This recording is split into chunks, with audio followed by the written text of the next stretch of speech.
Hola, bendiciones. Esto es En Simples Palabras. Trataremos en esta oportunidad de analizar la palabra santo. El texto que utilizaremos está en Baikra, traducido al español como Levíticos, en el capítulo 11, verso 44. Dice así: porque yo soy Adonai, vuestro Dios. Vosotros, por tanto, os santificaréis y seréis santos, porque yo soy santo. Por mucho tiempo, en el cristianismo, desde que conocemos el cristianismo, se ha estructurado o se ha tenido un concepto de santidad como algo espiritualmente muy elevado, como trascendental. Y esto no solo se ha aplicado en el tiempo moderno a los denominados santos bajo el concepto católico, sino también en el cristianismo evangélico. A veces vemos una persona como inspirada o como una elevación espiritual mayor, en el sentido de dones proféticos, de manejo de la escritura, como una persona más santa también. Pero ¿será esto realmente el concepto o será realmente lo que el texto nos quiere indicar? ¿Esa será la orden que Dios le dio a Israel, que sean de un nivel espiritual más elevado que el resto de los pueblos? Bueno, veamos el contexto de la escritura. En primer lugar, debemos entender que la escritura, sobre todo en los primeros 5 libros de ella, que se conoce como Torá, que se traduce como instrucción, eh, en el cristianismo lo conocimos como el Pentateuco, que quiere decir los 5 primeros libros. eh, Toda esta fue escrita en hebreo. El hebreo se lee desde la derecha a la izquierda, a diferencia de los otros lenguajes.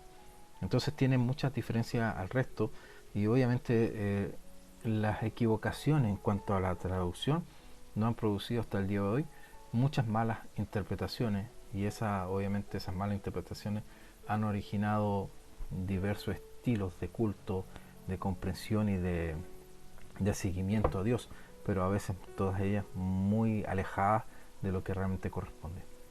Bien, el texto en hebreo, la palabra ahí que aparece como que se tradujo como santificaréis, del hebreo esta palabra es kadash, así se lee en hebreo. Es la primera palabra que está encerrada en un círculo. Aquí voy a tratar de indicarla en la letra más grande, porque el texto, como dije, se lee desde la derecha hacia la izquierda. Por lo tanto dice aquí: yo Adonai, Elohim. Aquí precisamente ustedes se santificarán o santificaréis, seréis, esta es una palabra plural porque está hablándole a todo Israel y a todos los que están ahí. Esta es una instrucción para todos ellos. Esta palabra, que en hebreo se traduce como kadash, habla en el sentido del ser. Pero este aspecto del ser no es un ser espiritual, no es un ser trascendental. Habla en el sentido de la vida, del hacer. El ser en el hacer. Y va en el sentido de hacer las cosas, de cómo ustedes serán en su estilo de vida común. A eso va indicado. Y posterior, la segunda palabra destacada es kadosh, que es una palabra que se desprende precisamente del concepto kadash. Por lo tanto, pero esta ya es un aspecto singular, está expresado a una persona. En este caso, obviamente, en el texto está expresado hacia el individuo en forma personal, y también está hablando en referencia a Dios como él, un ser apartado. Y lo que en el sentido, lo que esta frase quiere decir, en virtud de su traducción más original, es que ustedes le está diciendo a Israel que vosotros, ustedes, serán o vivirán en su vida cotidiana, serán distintos, apartados, porque yo soy apartado para ustedes, porque yo soy distinto, porque yo soy consagrado para ustedes. Por ejemplo, para tratar de llevarlo a un aspecto práctico, una prenda de vestir para mí es una como santa, por decir así, porque la uso solo yo. Yo no me he adquirido, yo no me he comprado una prenda de vestir para que todo el mundo la use.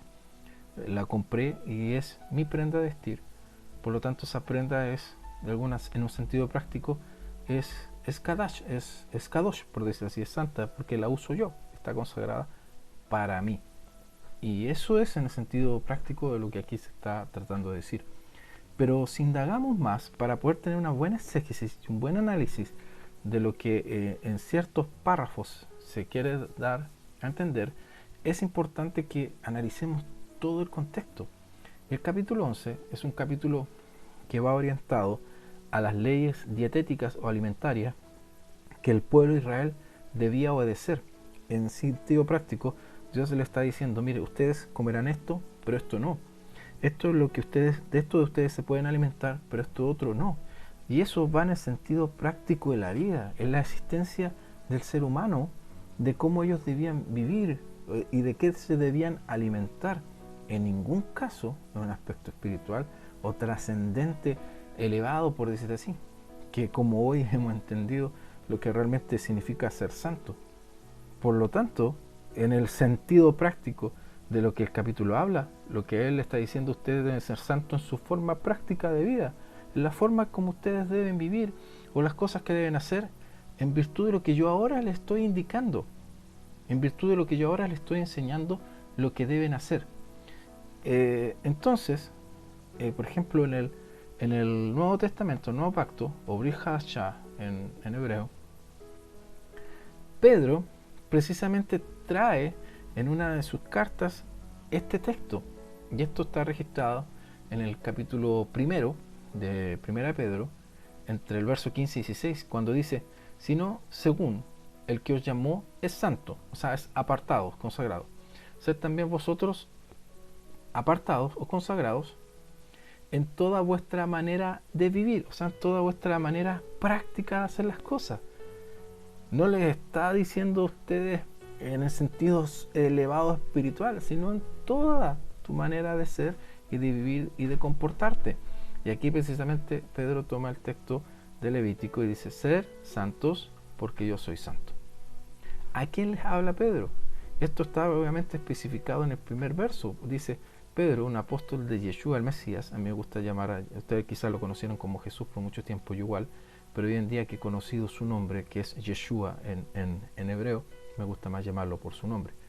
Apóstol o enviado de Yeshua el Mesías a los expatriados de la dispersión. ¿Quiénes son estos expatriados? Los que un día fueron y dejaron de ser. Los que un día eran reconocidos como parte de Israel, pero hoy en día ya no son reconocidos como parte de Israel. Para entender esto deberías conocer el concepto de las dos casas, cómo Israel se dividió y cómo Israel fue, por causa de las invasiones, precisamente algunos dejaron de pertenecer a Israel y de ser reconocidos como Israel.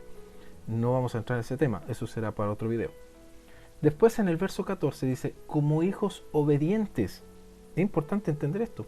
No amoldados a las antiguas pasiones que tenías cuando estabas en vuestra ignorancia.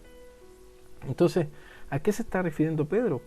A un entendimiento, a una enseñanza, a un concepto que antes no sabían, pero ahora sí saben. Pero acuérdense que él está hablando de una manera práctica de vida. ¿Por qué?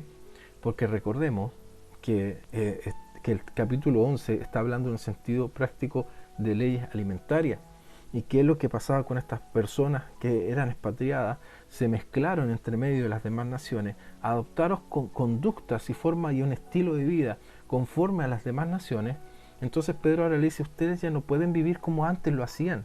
Ustedes ya no pueden comer lo que antes comían. Ustedes ya no pueden observar las fiestas que antes observaban. Ahora ustedes deben hacer las cosas que yo ahora les estoy enseñando. Ahora su manera de vivir debe ser conforme a lo que yo ahora les estoy entregando. Por eso le está diciendo, ustedes deben ser obedientes, porque antes no tenían este conocimiento, estaban en ignorancia. ¿Y cuál es el conocimiento que ahora tienen? La Escritura, la ley de Dios, la Torá, y todo lo que tiene que ver con los profetas, y todo lo que tiene que ver con lo que conocimos como el antiguo pacto. ¿Por qué? Porque todo eso es la información esencial que se manejaba en esos tiempos. Hoy en día manejamos muchas escrituras, hoy en día conocemos todo lo que es el nuevo pacto, pero en ese tiempo el nuevo pacto no estaba escrito, no existía. aún no estaba escrito. Y eso es importante entender, porque a veces leemos toda esta información o adoptamos unas conductas en nuestra forma de vivir pensando que hay cosas que en ese tiempo ya estaban hechas, y no estaban hechas. El nuevo pacto aún no se había escrito, por lo tanto eso estaba aún en redacción. Entonces, ¿de qué le está hablando Pedro? De lo que era el antiguo pacto, de lo que era la Torá, las instrucciones, lo que era el Pentateuco, lo que todo se conoció como la ley de Moisés. De ahí él les enseña. ¿Por qué? Porque está tratando precisamente el contexto de la obediencia, y le está diciendo: ustedes no deben comer así, ustedes ya no se pueden alimentar de esto, ustedes ya no pueden hacer esto otro. ¿Por qué? Porque eso era en virtud de antigua entendimiento, comprensión. Pero ahora, por medio del entendimiento, de la revelación de Yeshua, el Mesías, esta debe ser su forma de vivir y de hacer las cosas. Por lo tanto, en simples palabras, el concepto de santidad va orientado al hacer y no al ser. Ser santo no es un ser espiritual, sino que todo parte primero de hacer las cosas, de vivir una vida conforme a lo que la Escritura nos dice, para en el futuro llegar a ser una persona distinta, una persona consagrada, una persona apartada. Pero primero es lo práctico, la obediencia, para poder después llegar a ser una persona con una conducta elevada, distinta. Esto es en simples palabras. Espero haber sido claro por ustedes. Bendiciones. Shalom.